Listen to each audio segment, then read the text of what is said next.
Et rebonjour YouTube, donc partie 2 de la série 8. On est parti. N'hésitez pas à mettre des petits pouces et à follow la chaîne, ça fait toujours plaisir. Et de venir nous voir en live sur Twitch, sur Fred Auto École. Question 11. Alors, rouler plus vite augmente la distance parcourue pendant le temps de réaction. Le temps de réaction, c'est la distance de freinage dès la distance d'arrêt.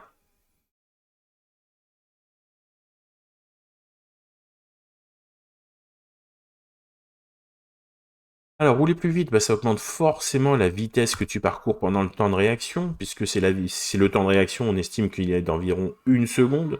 Donc, si tu roules à 50 ou si tu roules à 100, forcément, du coup, tu parcourras plus de distance.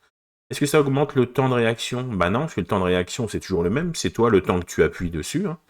La vitesse, ça change rien. Par contre, est-ce que ça change la distance de freinage? Bah oui, ça change la distance de freinage, forcément. Parce que plus tu vas vite, plus tu freines longtemps. Et la distance d'arrêt, également pareil. Plus tu vas vite, plus quand tu freines, plus ta voiture, elle fait de mètres avant de s'arrêter. Réponse A, C et D. Question 12. Alors, je passe à gauche du panneau. Réponse A. À droite du panneau. Réponse B. Ah, j'avoue, ça donne envie, hein. Alors, ça donne envie de passer là à gauche, on est d'accord. Hein. Là, on a envie de passer là quand on voit ce machin-là. Mais bon, on a une flèche qui nous oblige à aller à droite. Vu qu'on a une flèche qui nous oblige à aller à droite, et du coup, on passe à droite du panneau, on n'a pas le droit. Et là, en face, il peut y avoir simplement un véhicule qui arrive dans l'autre sens pour passer. Hein. Donc, on va pas risquer de lui rentrer dedans. Réponse B. Question 13. La commande qui permet de régler l'intensité du tableau de bord est... Ça, c'est des questions. Faut se mentir, hein. Mais ouais. Ça vous aidera pas dans la vie de tous les jours à conduire mieux votre véhicule, hein, ou à connaître mieux le code de la route, mais bon, c'est des questions qui tombent. Alors la réponse, l'intensité du tableau de bord, c'est A, le thermostat, B, le calorstat, ou C, le rhéostat.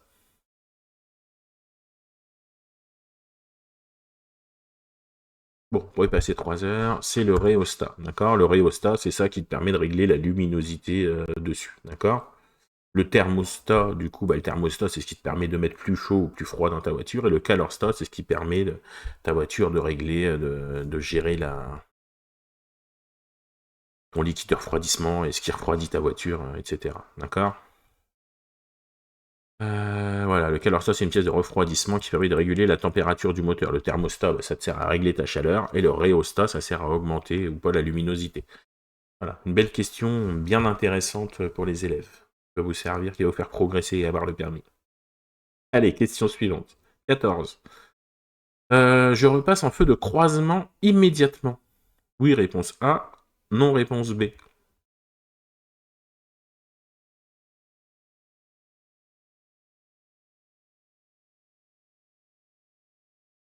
Mhm. La réponse est non, en fait. Je repasse pas tout de suite en feu de croisement. Les feux de croisement, c'est à partir du moment où tu arrives dans une zone éclairée. Là, on est encore loin de la zone éclairée, les lampadaires sont loin. Donc on attend d'arriver dans la zone éclairée. Et là, on repassera en feu de croisement. Même si en soi, si vous passez tout de suite en feu de croisement, c'est pas la fin du monde, ça gêne pas. Hein, si on voit bien devant. Mais vous n'en êtes pas obligé. D'accord? Le circuit sur la route pour l'instant n'est pas éclairé. Donc le reste, voilà. Devant moi, je me mets un feu de route. Voilà, ce qui dit je repasserai un feu de croisement quand je serai dans la zone éclairée. Même si on la voit bien, la zone éclairée, hein, on va pas se mentir. Hein. Question suivante, question 15. Avec le seul permis B, est-ce que je peux conduire un moto ou un scooter de 125 cm3 au bout de 2 ans sans une autre formalité? Alors, si j'ai suivi une formation en conduite accompagnée, oui, réponse A, non, réponse B. Si j'ai suivi une formation en conduite supervisée, oui, réponse C, non, réponse D.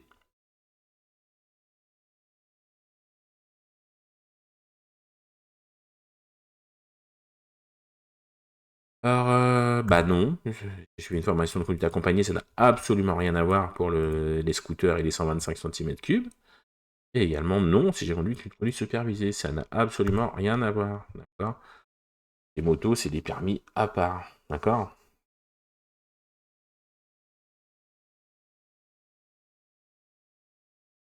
plus vraiment sur une formation adaptée auprès d'un organisme, tout simplement.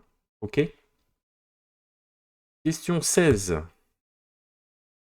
Alors, lorsque la consommation du carburant double, les rejets de CO2 sont A, inchangés, B, multiplié par 2, C, multiplié par 4.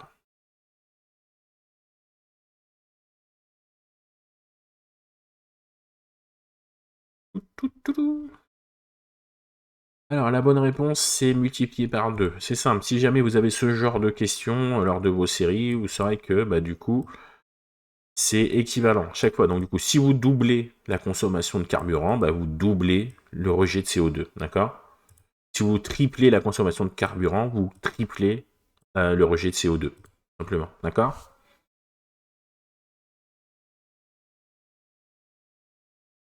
Voilà, elles sont proportionnelles. Question 17. Alors, rouler moins vite que la vitesse autorisée me permet A, de mieux anticiper les imprévus, B, de réduire mon temps de réaction, de réduire la distance d'arrêt, réponse C, de réduire ma consommation de carburant. Réponse D.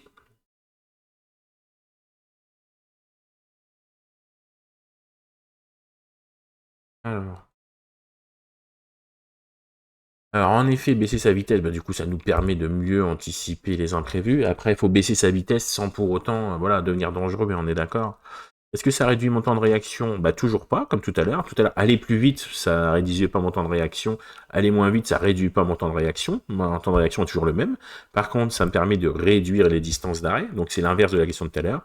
Et de réduire ma consommation de carburant. Donc, réponse A, C et D.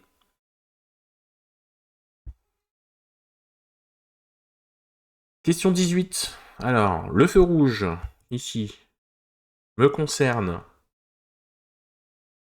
si je vais à gauche.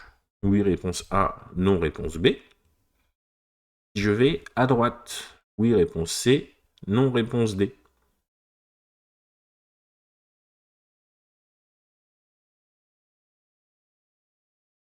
Alors, évidemment, le feu rouge, il me concerne si je vais à gauche, puisque là, je vais traverser la ligne de tramway, là. Donc forcément, je m'arrête. Par contre, si je vais à droite, du coup, j'ai pas besoin de m'en occuper, puisque je vais là. Par contre, je fais attention aux piétons, là, d'accord? On est d'accord? On n'écrase pas les piétons. Mais sinon, à droite, non, il me concerne pas. Je m'en fous, là, le feu, il est rouge à gauche, moi, je tourne à droite, ça passe. Question 19. Un véhicule transporte des matières dangereuses s'il comporte la plaque. Numéro 1. Oui, réponse A. Non, réponse B. Il transporte la plaque, du coup, numéro 2. Oui, réponse C. Non, réponse D.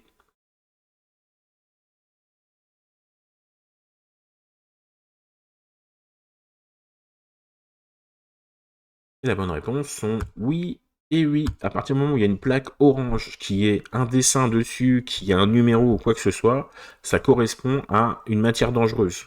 Donc quoi qu'il arrive, si jamais vous avez, s'il y a un accident par exemple, même si vous n'êtes pas concerné, qu'il y a un camion sur le bord de la route ou quoi, il y a cette plaque-là, si vous appelez les secours, n'hésitez pas à donner la définition, à dire il y a une plaque orange, il y a tel dessin ou il y a tel chiffre dessus, etc. D'accord? Ça leur permet de savoir du coup ce qu'il y a dans le véhicule ou pas, ou si c'est juste de la matière dangereuse de base, savoir s'ils ont besoin de ramener des secours spécifiques.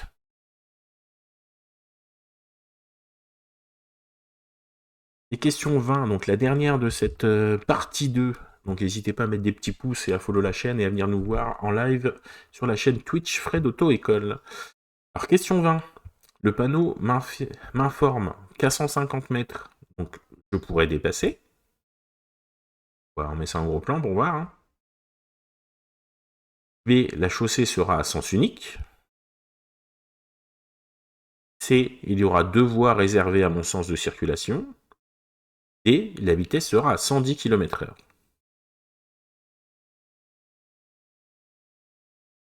Alors, il m'indique quoi ce panneau? Donc ce panneau, il m'indique simplement que à 150 mètres, j'aurai 2 voies dans mon sens de circulation. D'accord? Donc je pourrais dépasser puisqu'il y aura 2 voies. Est-ce que la chaussée sera à sens unique? Bah non, parce qu'il y a toujours une voie de l'autre côté. Est-ce qu'il y aura 2 voies réservées dans mon sens de circulation? Bah moi je sais encore compter. 1, 2. Donc oui, il y aura 2 voies dans mon sens de circulation. Et est-ce que la vitesse sera limitée à 110 km/h? Alors ça c'est une bonne question, et comment est-ce qu'on peut savoir si elle sera limitée à 110 km/h ou pas?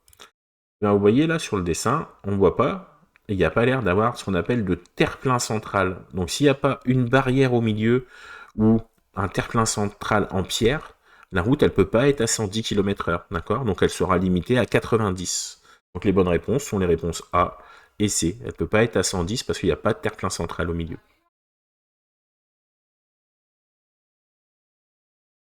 Voilà, merci d'avoir regardé. Tout de suite, je vais lancer la partie 3 que je posterai dans 2 jours sur YouTube.